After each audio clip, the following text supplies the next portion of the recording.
கனிமொழியின் ஆதரவாளர்கள் யாருக்கும் சீட்டு வழங்கப்படவில்லை.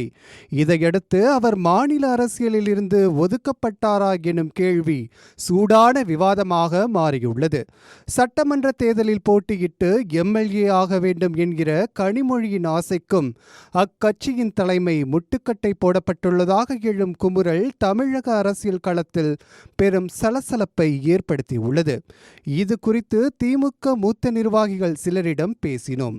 கருணாநிதிக்கு பிறகு திமுகவில் திராவிட கொள்கைகளையும் பெரியாரின் பகுத்தறிவு கருத்துக்களையும் மக்களிடம் அதிகம் எடுத்துச் செல்பவராக கனிமொழி இருக்கிறார். திமுகவின் டெல்லி முகமாக இருக்கவே கனிமொழி ஆசைப்பட்டார். அதே நேரத்தில் மேல் சபை உறுப்பினராக பதவி வகிக்க விரும்பாத அவர் மக்களை சந்தித்து மக்கள் பிரதிநிதியாகத்தான் நாடாளுமன்றம் செல்ல விரும்பினார். அதற்காக அவர் தேர்ந்தெடுத்ததுதான் தூத்துக்குடி நாடாளுமன்ற தொகுதி. அங்கு அடுத்தடுத்து போட்டியிட்டு இருமுறையும் வெற்றி பெற்றார். கலைஞரின் வாரிசு என்ற அடையாளம் மூலம் திமுக கூட்டணி கட்சிகளின் டெல்லி தலைவர்களுடன் அவர் நெருக்கமான உறவை வைத்திருக்கிறார். பாஜக தலைவர்களுடனும் நட்பு பாராட்டுகிறார். எந்த காரியத்தையும் டெல்லியில் அவரால் சாதிக்க முடியும் என்கிற தலைமை பண்பை வளர்த்து கொண்டார்.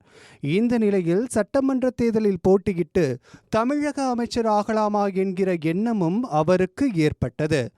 மேலும் திமுகவின் துணை பொதுச் செயலாளராக பதவி வகிப்பதால் தமிழகம் முழுவதும் சுற்றி வந்து அரசியல் செய்ய வேண்டும் என்றும் அவர் நினைக்கிறார். தூத்துக்குடி தாண்டி மற்ற மாவட்டங்களில் உதயநிதிக்கு கிடைத்து வரும் அங்கீகாரம், மரியாதை போல் கனிமொழிக்கும் கிடைக்க வேண்டும் என்று அவரின் ஆதரவாளர்கள் விரும்புகிறார்கள்.